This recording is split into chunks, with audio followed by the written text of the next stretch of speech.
Okay, a bunch of patches later, now you can see when I draw the patch down the barrel. Do this last one.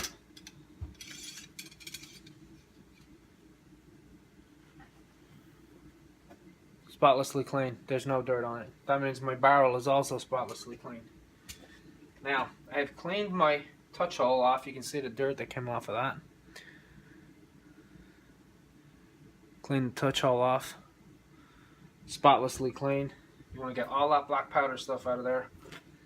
And then I'm going to show you how to reassemble the rifle so it's easy to take apart for you next time. Okay, we're getting to the point where we're going to reassemble the rifle. We want to make sure the lock is clean. All I would do is get one of those pre-soaked pads, or either get a you can get a fresh, clean patch, and then use some of the bore cleaner and just wipe this down real well. I can clean this too with a toothbrush. I just soak the toothbrush in the black powder solvent and then get this off.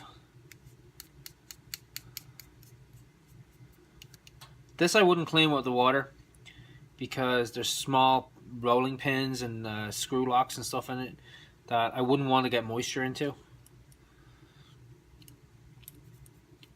It'd be easier to clean it with WD-40 or something else that would repel water like that, blaster, something like that, PP blaster. You want to be careful not to get oil on the fizzing. This is the part here that creates your spork. The flint here that's held by the hammer, it's held in a piece of leather, and then you sandwich it down. There's a screw here, so if I wanted to take the flint out, I would undo that screw there, and then I could take it out and readjust it. You do have to readjust it because it wears out from striking the fizzing. You can see the face of the fizzing there. Now what you want to do is make sure that your flint is adjusted forward enough that it strikes the fizzing and flips it forward, and then showers the sparks down into the pan. But you don't want it too far forward. If you have it too far forward, what it's going to do is stick in the fizzing and not push it forward. It won't work right. So you have to adjust the width of that properly to get it to function correctly. But like I said, I wiped that off. That's all pretty nice and clean. See the scroll work and stuff in the lock. Some of these, you can spend a lot of money on locks, especially with handmade guns. There are people here in Pennsylvania and in other states, Virginia, Massachusetts, Connecticut. There's lots and lots of other states. Each state kind of has their own type and style of rifle. And they're all different. They can be readily identified by the style. The style of the rifle would determine where the rifle came from. And guys that collect these type of guns know what they're looking for if they're looking for a particular type of rifle. Some of the gunsmiths that were here in the Lehigh Valley and Allentown area, made their own rifles in their own particular style, and there were keynotes that identified those rifles to this area. So there's a lot of history and stuff involved in these, but locks, good locks cost big money because they're made by hand. Even the springs are made by hand, and then they're finished. They're tooled and finished. It's pretty much hand built. This one is not hand built. It's made commercially, but you can get handmade ones, and that work very, very well, like a fine-tuned watch. Okay, what we're going to do is we're going to make sure that's clean. We're going to make sure our touch hole is clean. You can see that that's nice and clean. Actually, if I get my other rifle, I'll show you what a regular touch hole looks like.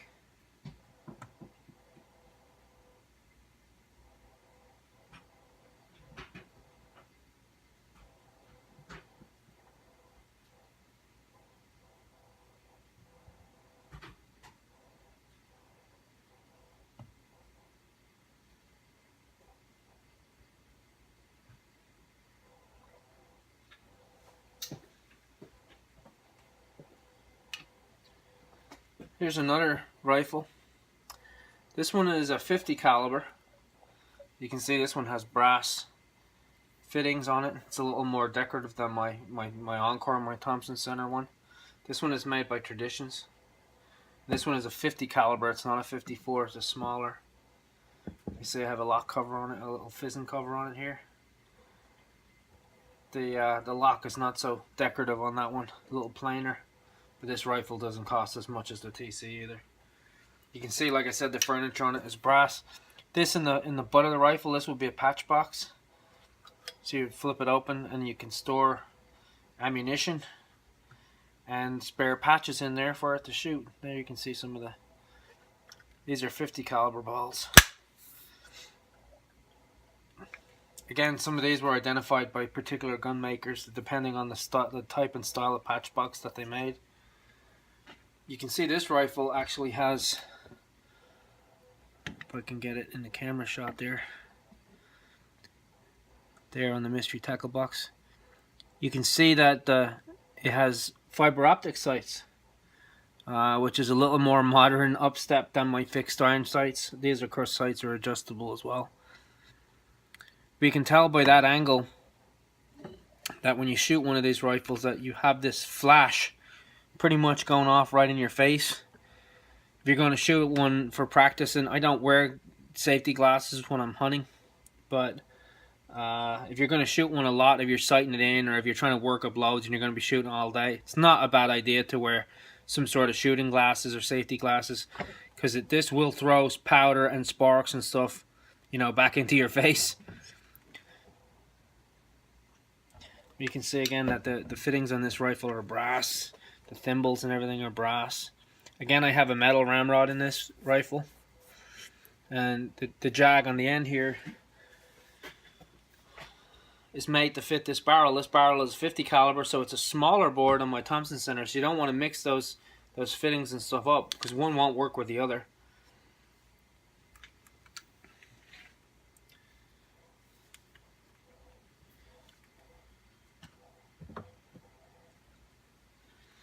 Now we're going to put the breech plug. Oh, I wanted to show you the touch hole. If I fold this back, if I open the lock on it a little bit there, you can see into the pan there. See how much smaller that hole is, and that touch hole. Now that touch hole comes out with a regular screwdriver. The gun comes apart exactly the same way.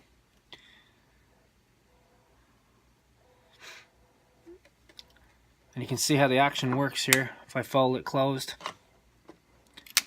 I go to full cock. Pull my set trigger. Now when I pull the front trigger, there you see the shower of sparks. That's exactly how that works. It knocks the fizzing forward, and knocks the sparks, little pieces of flint down into the pan, and that's what ignites your pan powder.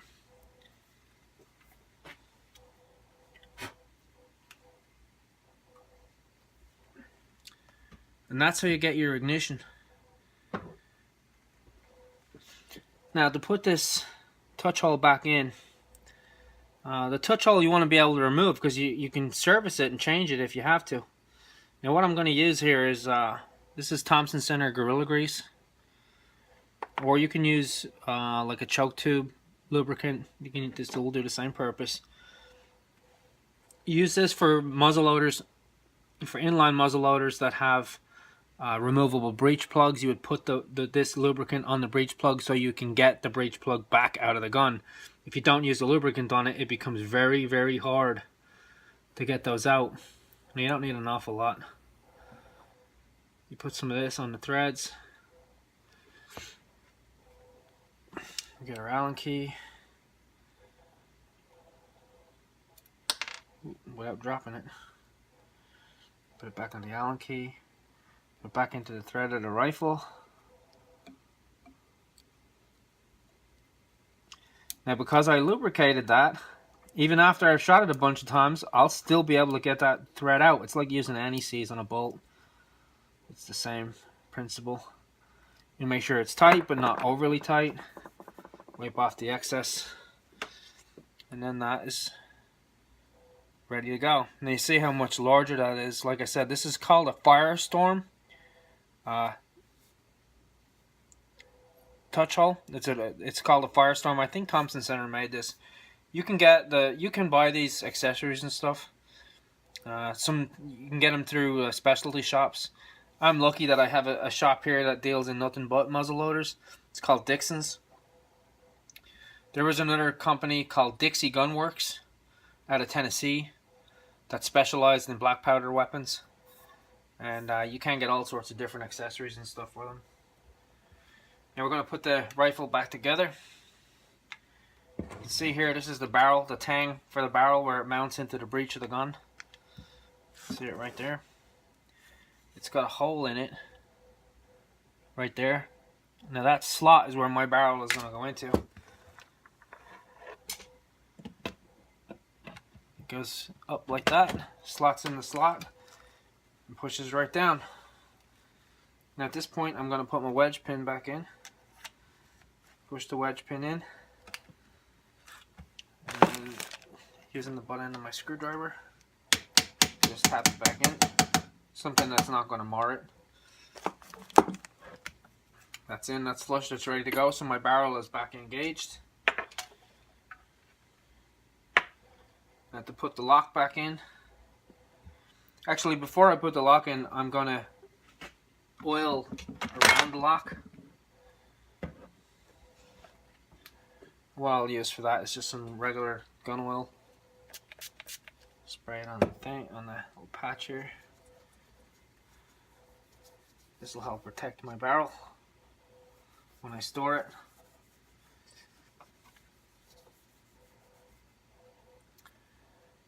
Now I'm going to place my lock back in. It's usually a pretty tight fit. It's a precision fit. Put that in there. Now we're going to flip it over. Now I'm going to wipe off the screw here also. Use some solvent. And make sure the screw is clean, that there's no black powder residue or anything in the threads. Clean the cap of the screw. Clean the forcing plate. We're going to put that back in the hole.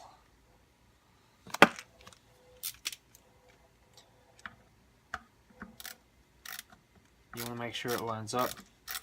Do not force it. Tighten it.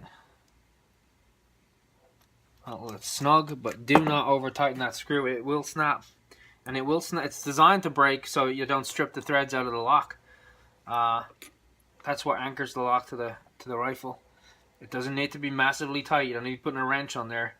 Just put it down hand tight, and that's good to go. Now what we're going to do, last thing before we go to store the rifle. From this point on, it's pretty much like cleaning any other type of rifle. Use a silicone, the gun oil. I'm going to wipe my barrel where I've been handling it, my sights. You can use a silicone cloth for this too. You see this barrel is not blued, it's actually plum brown. My other gun is blued, it's got like a black barrel on it. This is a brown barrel. I'm going to wipe anywhere that was in contact with the moisture.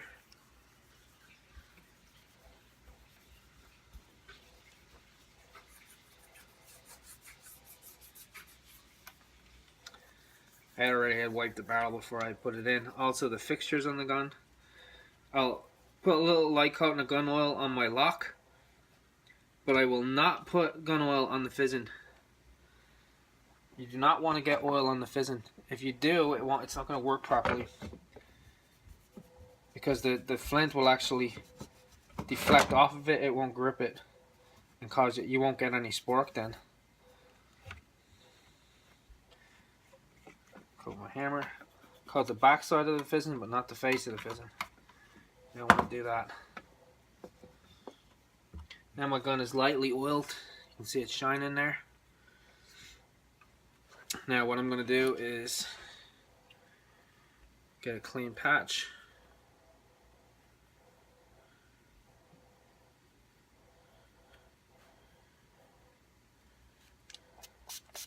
Again, a little bit of light oil. put that over the barrel. Back to our ramrod again. And then we're gonna, this is our, of course, after the barrel has been cleaned, we're gonna run the oil patch down it. And that's it. The gun is now ready to store. So the inside of my barrel has a light coat of oil on it. My breech has a light coat of oil on it. All the metal parts of the gun have a light coat of oil. And it's ready to be stored away next time I go to use it. You do have to watch in areas of high humidity, like here during the summer. I make sure that I clean my guns at least once every couple of weeks. I'll make sure that they're oiled and cleaned.